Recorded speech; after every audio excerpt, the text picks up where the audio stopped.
Welcome back to Super Tuesday Recap. It is Kriss and Dpalm here, and we are here for our two-parter Super Tuesday. As always, we are doing Legend of Tomorrow and Arrow. First up, we're doing Legend of Tomorrow, Season 2, Episode 11, Turncoat. The legends travel to winter 1776 to protect George Washington during the American Revolution, but Sarah is forced to send out Nate and Amaya when things don't go as planned. I'm going to go ahead and tell you this right now. This is what I feared. When you don't have the Legion of Doom, I'm left wanting. So, for the first time in recent memory, I feel like all three CW shows didn't put their best foot forward this week. Yeah. And part of that was last week's Incredible Legion of Doom episode and the fact that they just weren't in this one, which is a weird decision.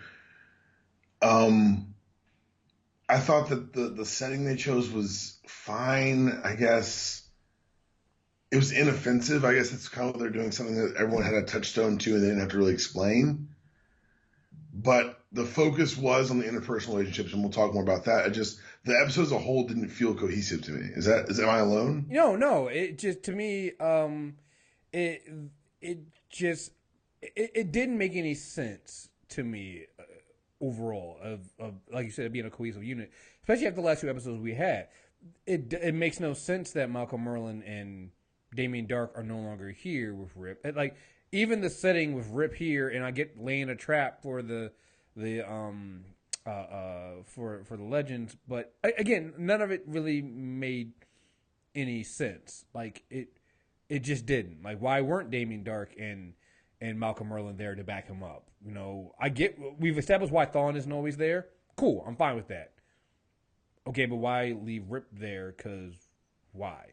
And then there's certain decisions made throughout this episode. It just, I don't know. You know what it is? It reminded me more of a season 1 episode than a season 2 episode. It really did. And I don't know if that's us banging on Rip as a presence in the show. I just think that when he's there, it changes the show a little bit. Well, because they're forced to sideline characters that, let's be honest here. They sideline one of their best characters, which is Sarah.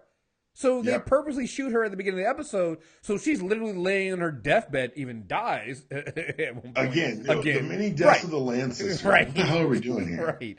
I mean, you do that, and it's because if you don't, honestly, if you don't take her off the board, she's literally, even though she has no power, she's too powerful. So it's not even that she's powerful; it's that she's ridiculously competent. Right. And the rest of these people, on certain levels, all of them are incompetent in a different way. Right. And then you do the other thing we've done is they didn't even, and again, going back to season 1, where we said this season they found creative ways of keeping of explaining why Firestorm doesn't form Firestorm, why Jackson signed her together. Another reason to keep Firestorm sidelined. Right, and I said the season I was like, okay, they've done a better job of that. I can understand a lot of these. This one I didn't get. I'm like, okay, so what device did he set off that disabled all the electronics and also keeps a metahuman from forming? What? So I watched it this morning. So like you, I have questions. I was thinking maybe that quantum splice that they had to put on. Remember the thing that yeah.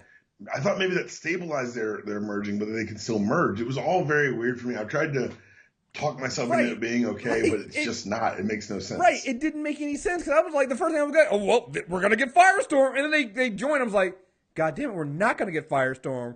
Why the fuck? Now, the positive of that is we get the next competent person on the ship, Jax, getting more shine, which I appreciate. But at the same time, it's like you could have done a better job of I don't know. It just, I got glances of season 1, which again, I knew when we started bringing Rip back, we would get that. Because let's be honest here, I think the reason why season 2 has been so much better is we got rid of some of the things that didn't work in season 1. And I'll be honest, Rip Hunter was one of those things. And I didn't want to say it. I'm glad you said it. Right. No, he just was. He wasn't really competent as a time master. And so bringing him, having the team go balls to the walls to bring him back just makes me nervous because I'm like, I like this show now because it doesn't have Rip on it. I like the show because it's Captain Sarah Lance. I like the show because, hey, Jax is really competent with the Wave Rider now. Everyone's kind of got their place now. And with Rip, it felt like Yeah. It felt like you were always like on the outside of the joke. Yeah. It didn't. Like he was always keeping something from you, and every week it was like, we didn't know this about Rip. I'm like, God damn it, why are we trusting him? Yeah. And I get the narrative desire to bring him back because you want these characters. This is the touchstone that united all the characters in the first place. Mm-hmm. But I think you're right.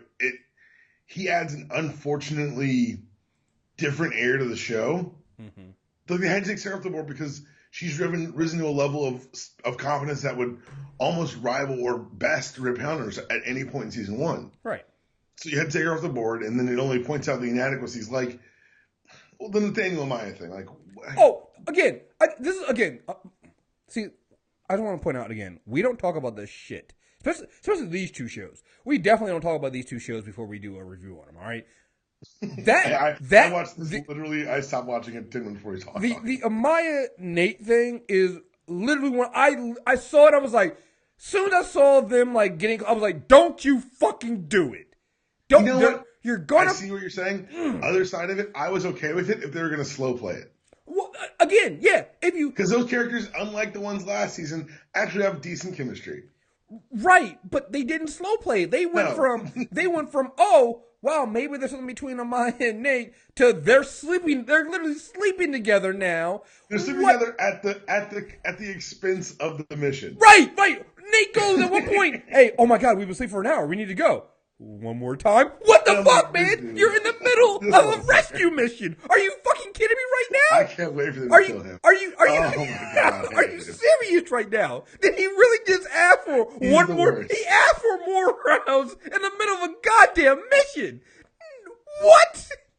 On the one level, do I understand? Yes. Of course I understand, but no. On the other level, hey man, America's about to die. Maybe, just maybe, you could get back to the ship you're trapped on together outside of time and handle this current crisis now. And the other problem I have too is, again, if they slow played it fine, it just came out of nowhere because I'm thinking back to I'm like, I'm thinking, mention this? Like I would have understood more. Ray and Amaya, maybe Mick and Amaya, because they have at least a little more of some kind of bond there, and while it wasn't like romantic. You could maybe grow something out of it, just like. But Nate and Amaya, she literally. Have they had a scene together before this episode? No, like what the hell is going on maybe here? Last episode when they were talking about a couple episodes ago when they were talking about Star Wars and stuff like that. But it was never anything major like that. Like she always looked at him and Ray as like two like nerdy idiots. Like it came out of nowhere, and it's one of those things I have to say. And I'm watching another show, The Expanse. And one thing I like about The Expanse, not saying that the female character, like one of the characters, Naomi, she is now in a sexual relationship with another one of the, with the other guy, the other main character. But that developed over a season. And it didn't feel forced. The other female characters on that show, though, they're able to be powerful. They're able to do all this stuff without, like... Not saying they can't hitching themselves to another, like being anchored by a male character, right? Or even their sexuality. Which, let's be honest, they haven't done that as much with Sarah this season as they had before. Let's be honest, even her being gay was been like a marker of the character. Like they just I was hoping that Amaya could be one of the things. She already had the relationship with Rex, so that made sense. You didn't have to then try to get her in like. It's just like, why are you literally passing these women around like this? Like it doesn't make any sense, particularly when you didn't set it up. Like at least with the Hawk Girl Adam thing last season, they got stranded. Yeah, they made it make sense. It made sense because they got stranded for a year. Shit's gonna happen. You got to do that, right? Here it's literally the course of an hour. They go from maybe we should fuck because why not? And like the only thing I liked about it was that she ended up curving him like, this was temporary. Yeah, no. I appreciate that. Like that's the one benefit of it. Yeah, let's not. If they're gonna do it, and like we'll just say we're against them doing it. If they were gonna do it, I have no problem with the way they did it. Right. If you're gonna do it that way and never do it again, okay. Yeah, if this is never again, that'd be perfect. Right. It would give her a ton of agency. It would remind us that Nathaniel's a bitch. Like, it's a whole lot of things.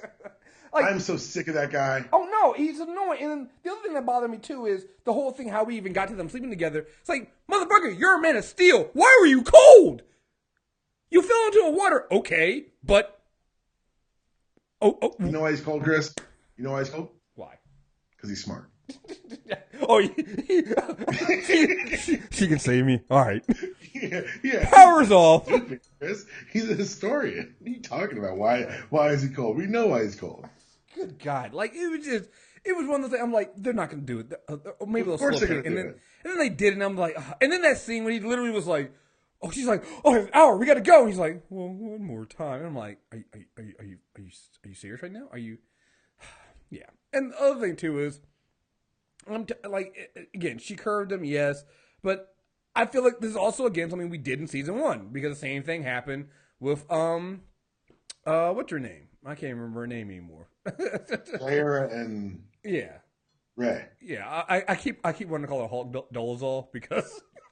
Damn it, Kriss. No, that's not me. That's everybody yes, else. It is. That's, you just that's, said it. That's How's it not Nina. you? That's Nina. That's Rod. That's everybody else. Like, she is now Hulk Dolezal to me because that's all I ever fucking see. So every time I see her goddamn face, I don't remember her goddamn name anymore. It's Hulk Dolezal, and I can't fucking help myself. You're never gonna be able to get it out of your head now, yo. I'm sorry. It's who she is now. That's who she is now. I'm spreading the disease because I feel like that's just what it should be, and it's gonna be.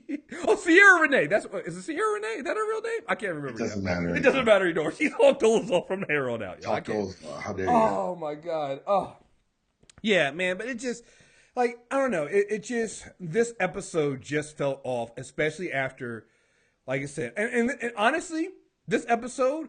And I don't think I said this. I don't think either one of us said it on the show. Maybe we did previous episodes. I was like, when they bring, I was just worried when they finally bring Rip back, how that was going to affect the show. And again, you know, the first couple episodes they brought him back, it was fine. But then you see when they take out the rest of the Legion of Doom and they just leave him there, it just did not go well for me. For what it's worth, bringing him back as a villain is the probably the least disruptive wrinkle they could have done, and still disruptive. And that's what scares me, right? Yeah. Like, this is the way you got to bring him back. You got to bring him back so he's not part of the team, and he is a villain. But it's just, I don't know. It's just it wasn't selling it for me, right? It like even like when he's like hunting down Jax in the Wave Rider, it didn't even feel like I expect him to be Rip Hunter, just Rip Hunter being bad. But it just I wish he'd have broken Sarah's neck earlier. Just to step at the level of villainy. Right. I mean, it's just like it didn't. I don't know. Like by the time he broke Sarah's neck, we're 45 minutes in the episode, and I'm like, well, they're gonna save her, but that was the most evil thing he'd done to date. Right. You know, because that was the other thing too. I'm like, okay, why did he shoot her in the stomach? Like, yeah, man, yeah, just shoot her in the head. Like, I'm sorry. If I'm up against Sarah Lance and I'm gonna be evil, shooting that bitch in the head. I'm sorry, but you do not let her live. In the head, Kriss, I'll be out of bullets. Right? I do not stop because, come on, she's gonna hunt you down and it's not gonna be good. This is why Kyle Shanahan called them pass plays in the third quarter, because he knew Tom Brady was never dead. Right. You just gotta. I'm clearly traumatized still by the events of February 5th. No, hey, listen, we won't talk about it. I'll you know. I have a sports podcast to record later. Was there football in February? I didn't think there was football in February. But guess what? I've got the greatest out ever, and I hope you listen to the opener, because the opener's gonna be a fire one, and I'm ready. I've figured a way around a lot of it, so we're gonna be all right. Oh, sorry, I didn't distract. No, it's just, and again, you know, whereas last week we got a lot of answers and stuff like that. We moved forward. I just feel like even the setting, it being Christmas, This felt like more like the December episode than the episode. Why make it Christmas? Yeah, why make it? Like, it just none of it made any fucking sense to me. I waited all episode for them to tell me why it was on Christmas, and then Sarah goes, "It's a time that reminds us to be our best selves." Like, it's where are you February. From? Where does first of all, it's February. Second of all, where does that is that Christmas for anyone? Because even when you went to Christmas dinner, you're like got the drunk uncle. Like, no one's their best selves on Christmas. Right? Who defines a holiday like that? Right. Come on. I don't know. This episode put me off. I mean, it didn't put me off the show, but it was just it was a speed bump. It really was. I felt like we were really going somewhere. Like that Legion of Doom episode was a high, but like I said, and we said it during the episode. It's like, listen, the problem with this Legion of Doom episode is it's so good, and the Legion of Doom is so good together. When we go back to focusing on the team, we're gonna that might be what this is. It might not even be that this episode was that bad or that different from pre-Legion of Doom episodes. But that Legion of Doom episode was so good, like I'm still on that high, and I come to this and I'm like, oh, what is this shit? Oh yeah, these people. Yeah, we do have an episode about them, and like if you're gonna do like a Christmas episode with shout outs to Die Hard and Home Alone, why is it February? I don't. That's fucking the hell out of me, man. Like the more I'm going through my notes, like and I wrote like funny Home Alone reference, but then as we're talking, I'm like, what the fuck is a Home Alone reference doing in February? I don't get it. I didn't get the whole thing.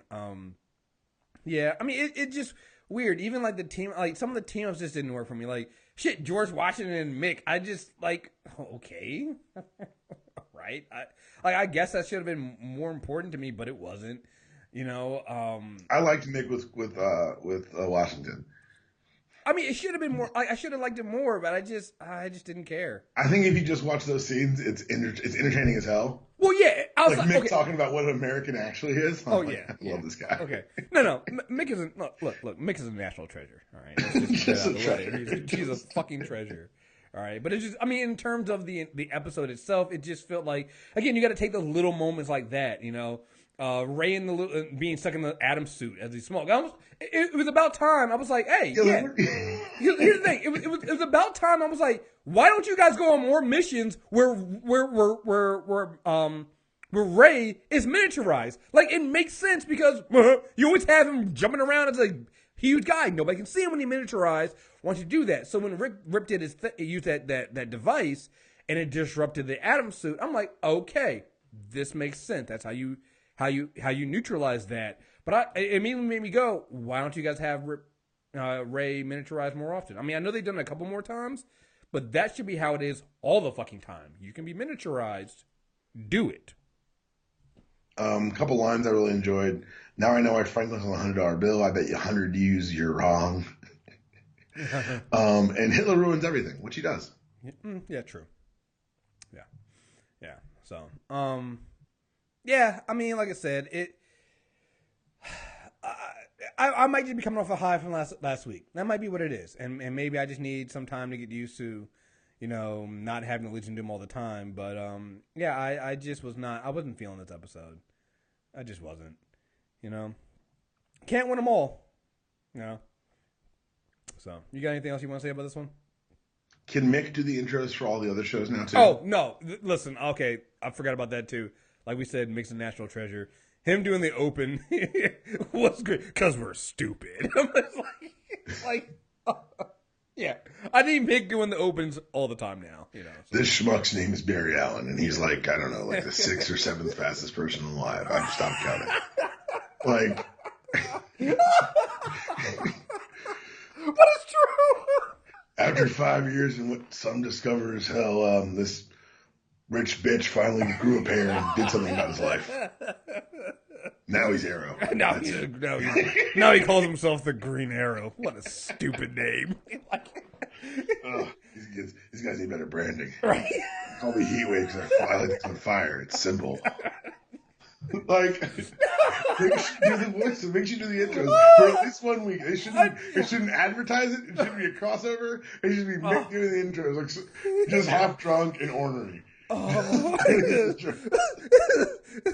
super skirt. She fell from the sky. She got power. She wears a skirt.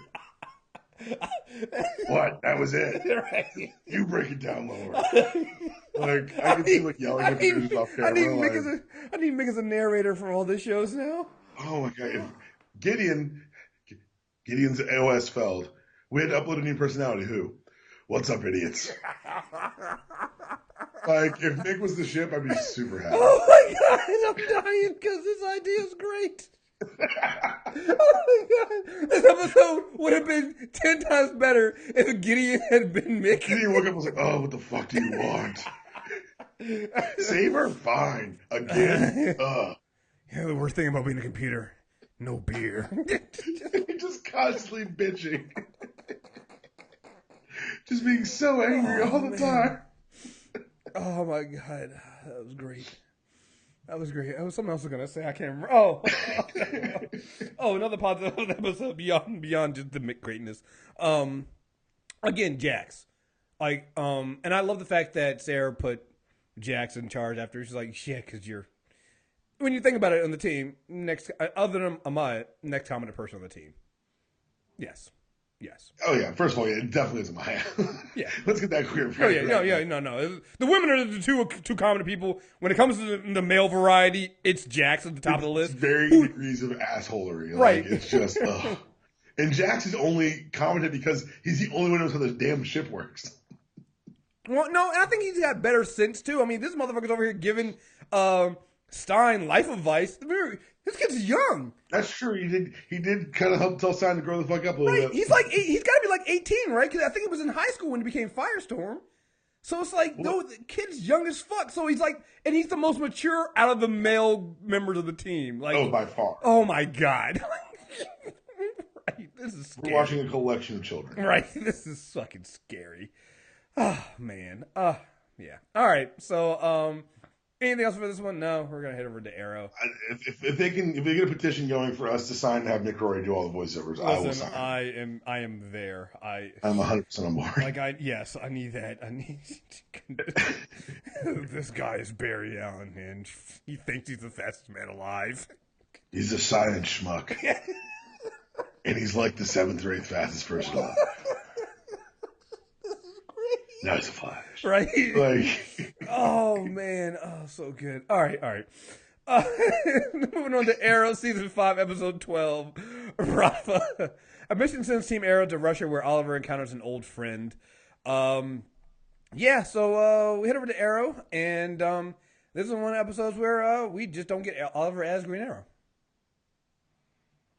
You know what? Now that you say that makes it a lot more interesting in my eyes. It just felt like, man, and like I said about the Legends review, it felt like a lot of the CW shows were treading water this week. Mm-hmm. And with this one, I got character growth for 2 places that had already happened in Diggle and Felicity. And then I get an actual character changing moment. Unfortunately, it's about a character I don't give a shit about in Ragman. Mm-hmm. We got little Wild Dog backstory. Yeah. And I actually liked the Wild Dog land scenes. So here's the thing I was thinking about with the Wild Dog and Lance thing. As much as we joke, little Renee, he's been stepping up to be the psychiatrist for the team, man. He be giving the pep talks to everybody. I thought it was good that he was like, yeah, Oliver says I had to stay back to look after you. Also, like, we don't want you in Russia shooting people. Yeah, we don't want to start. Both are very valid reasons. Yeah, I was like, you are literally a Wild Dog, and you are literally a loose cannon. So, but it also showed the kind of the directors and the producers, they have a lot of faith in the actor because they said, oh, you're going to carry the B plot. Yeah, and you're by yourself. You and Lance are going to carry the B plot all alone. And they did. And I again, highlight of the episode for me was that I really enjoyed. Me too. Seeing them and here's what I'm hoping for. I'm hoping that Quentin stays clean. Like, I'm hoping that we've done. They can't backslide him again. Right? You can't. I mean, he's done it, and at this point, he needs to move forward. And and I enjoyed. I think he's been through the ringer. It's time to pull the Laurel thing where you start bringing him back and let him him show you how good he is. So I definitely enjoyed that. The rest of the stuff, again, it wasn't that it was bad. It was just one of those things that, like you said, you did feel like you were treading water. Like we're not Yeah, really like we John already learned torture equal bad. Like he learned that. Felicity learned repeatedly last season dealing with her father and I don't know, nuking an entire fucking city that sometimes hacking also equal bad. Like I don't. Right. Like they both learn their lines you shouldn't cross. And while I think it's a good to recap and remind us that Oliver's gone from learning these lessons to teaching them, having him reteach the lessons weakens both those characters, in my opinion. Right. That, and honestly, I didn't think that what Felicity had done was crossing the line. Like, right. What do you mean? Like, this is normal. With that, nothing comes without a cost, and she's using someone else's tech. No, and I think that if they went that angle, I think that would have been smart. Like, if Ragman had been like, if Roy had been like, oh, hey, listen, you don't know what Helix is doing. They gave you this stuff to get something in return. You're going down a dark hole with that. I would have understood that, but it felt like his crossing the line was you blackmailed somebody, which I'm like, right. Oliver runs around on a rooftop shooting people with arrows. Like, Felicity helps him do that. Like, that is why you guys are here. I don't understand why that's the line. Like, that should, like, that's not what you should be focusing on. You should be focusing on how she got the information and at what cost. Like, she's going to be owing these people something, and that might be the issue. Like, to me, like, I think if they did it that way, that would have made sense to me. Versus, like I said, trying to say that she crossed the line by doing just hacking them, like and blackmailing this guy. Well, you went to a dark place. That's what? Are you guys serious? Like, I don't know. That it was just one of those. You guys are literally like when you guys showed up into the airport. Oliver literally gets a right cross by a Bratva member. All right. Come on, guys. You're a loosely affiliated team of vigilantes who've broken international law, right? To help a mob organization in Russia so that they will help you find a nuke. Shut up. We're gonna cross. Hey, we're gonna break a few eggs and make an omelet, guys.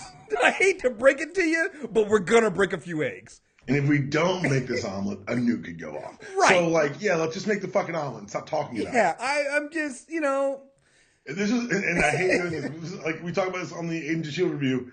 If this is Agent of S.H.I.E.L.D., this would have been a 5-minute conversation. Right. It wouldn't have lasted an entire commercial. Yo, can you imagine? Can you imagine if a character, Sim Roy said to Felicity to fucking... Matter of fact, no, we can't imagine that. We've seen it. We've seen Daisy and Melinda May say shit like this to Coulson, and Coulson just go, yeah, but I'm director, so we're going to do what I say. Yeah. We're still doing it, right? Like, you do get that I'm in charge here, right? End of conversation. Like, we're not... Stow your shit. We'll talk about it later, literally off camera, because no one wants to see it. Mm-hmm. Let's go be badasses. And they go do it. Yeah, it's like, we don't have time for this shit. This superheroing democracy is not for me. I'm not about this life where everyone's got an opinion on what Oliver decides to do.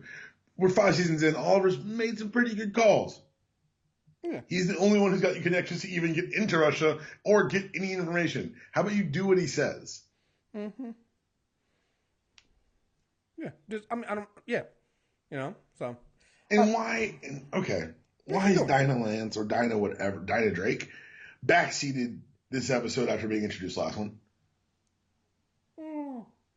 I know you've got to kind of probably rotate the spotlight around some on her. But she's also new. We know the least about her. Like, she should get if not a focus episode, her B plot should have been more prevalent. I learned nothing about her except that she could make jokes about Oliver being a thug. Yeah, I don't know. I wasn't too bad about. I thought they could have done more with her. Like if they had replaced the Felicity and John stuff with her, that would have been nice. Yeah. But I did like the time that she spent. I like the fact that Oliver brought her along to do the Bratva mission. And that they had that conversation. I like that. Maybe if we could have had more of that versus the other two, that would make sense. I think we'll get more of it. But, yeah, the Felicity and John thing just, like, I think the John thing, I think they were going with, not with that, I don't think it was that torture is bad. I think they were just trying to get to that moment. And I was waiting for them to do it. And I don't know how I feel that they didn't. Like, I was waiting for them to have, when he was going to shoot the general, have all of a sudden Andy's face show up. Because that's what that was. It was literally trying to close that loop for John. But I don't know. It just didn't go off as well as it should have. No, you're right. You're 100% right. I think that what they're trying to do, you're right. They're trying to get to the point where he decides not to shoot. Mm-hmm. And us having to go through torture for the same thing to get there was weird for me. I don't know. Yeah, I mean, like, it felt like an unnecessary step. Right, and they ended up not getting there. It didn't go anywhere. It didn't end up not getting the information he needs. And, yeah, I don't know. Like I said, I think that I don't mind them going to Russia. I like that. But just like you said, some of the character choices with Felicity and John didn't make a whole lot of sense. And yeah. Okay, one, without looking down, what is Ragman's real name? Yeah. I'm not. What's his name? Oh no, it's Roy. What's his last name? I do not know. Okay. It doesn't matter. No, it doesn't matter. And then him leaving, like his Ragman story, he's leaving. I'm like, so I'm not gonna lie. So when he left, and he was like, so does this mean we're getting back our old Roy? Does it mean we're getting Roy back? Do we get Harper back now? Because we got a space on the team now, and we need another. You know, Thea's gone. Thea hasn't been around for a while. Like, where the fuck is Thea at? Yeah, they keep being like, oh, she's over there. I'm like, what? You can't just hand wave the fact that Yeah. I guess you can. I mean, you've chosen to, but. Right. Yeah, come on. Yeah, and this feels like something they did with,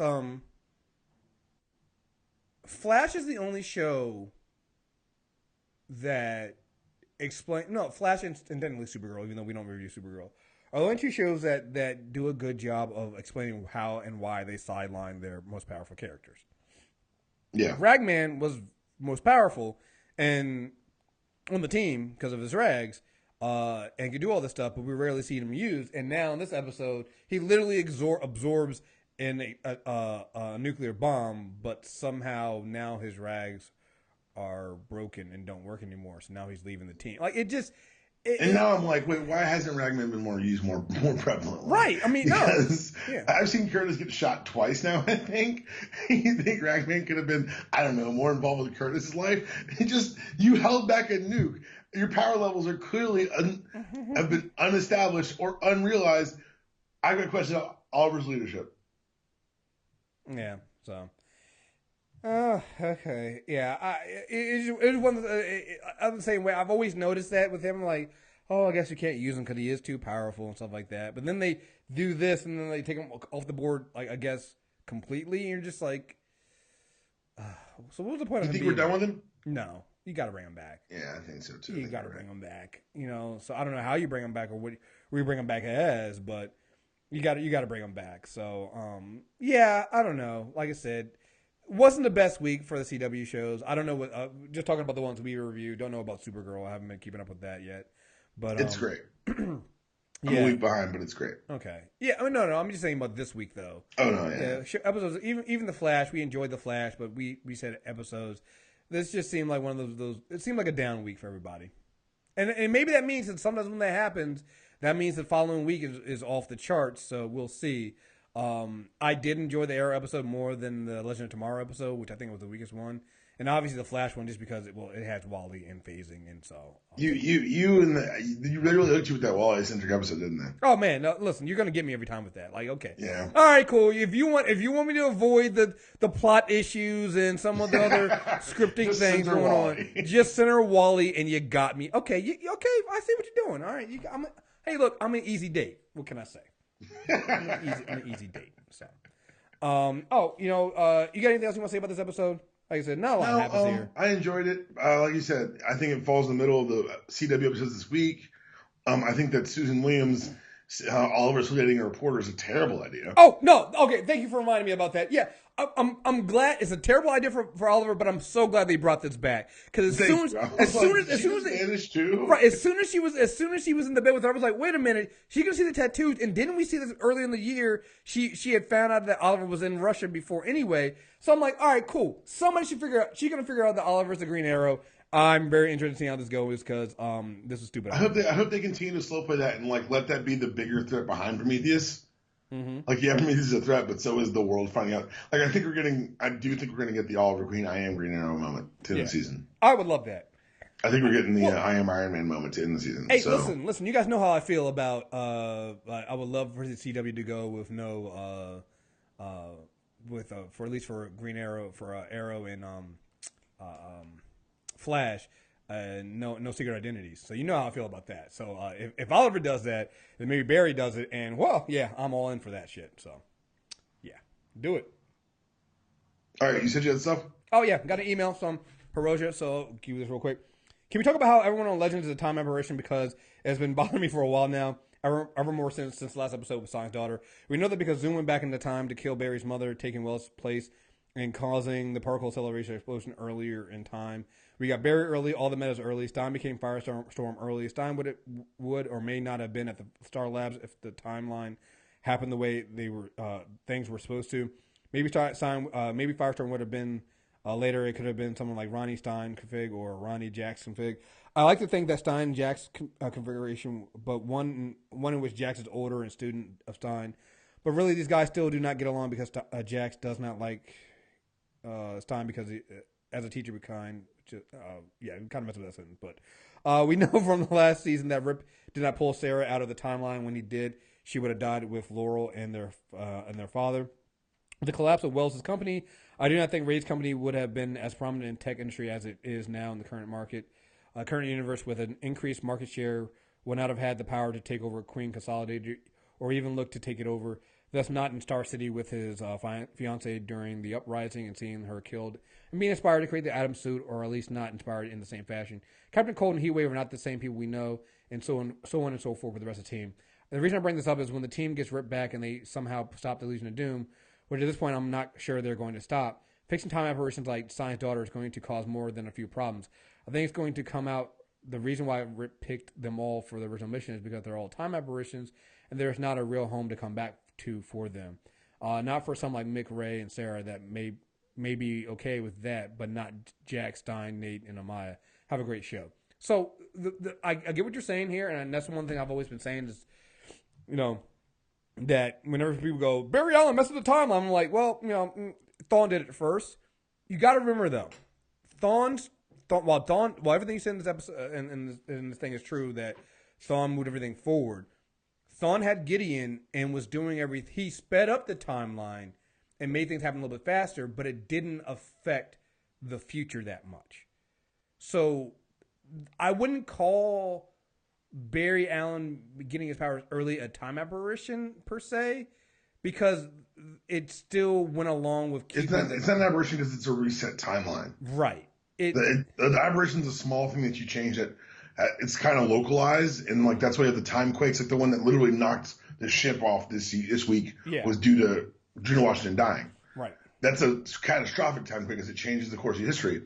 Adding and subtracting one person isn't necessarily an aberration on that kind of scale, which is why they was able to negotiate keeping Stein's daughter alive. Yeah. Regards to our characters, they are not time aberrations. They're just not from the prime universe that we would talk about. Right. They're results of Thawne, like you said, Thawne's machinations with time and speeding up the timeline. And so this is the timeline too. Maybe one day we see the first timeline, but I don't know. Right. Yeah. I mean, I think that's what you got to remember. Going back to that season 1 of The Flash and seeing everything that Thawne was doing, he was always checking with Gideon to make sure that the future he came from existed. And whenever Barry went in and remember when Barry went in and changed the timeline that one time, and then Thawne went in and checked the newspaper and it changed, and he was like, "Damn it, Barry, you fucked everything up." That's what's going on here. And so that's the difference. Like, that's why you never got time wraiths coming after, Thawne and Wells. He's very careful. Because he was very, very careful on what he changed and how he changed it and what he did and when he did it, So, yeah, he sped everything up, but he did it in a way that was going to happen anyway. And so, you got to remember, he has a time ship. He has Gideon for some kind of way. He had the newspaper. He knows what he's doing. He knows what he's doing. Versus, like you said, where I don't think Rip knows what he's fucking doing. So there's that. Well, he worked for people who allegedly knew what they were doing. I mean, Rip's the guy he's a system quarterback. Mm-hmm. Yeah. God damn it, Rip.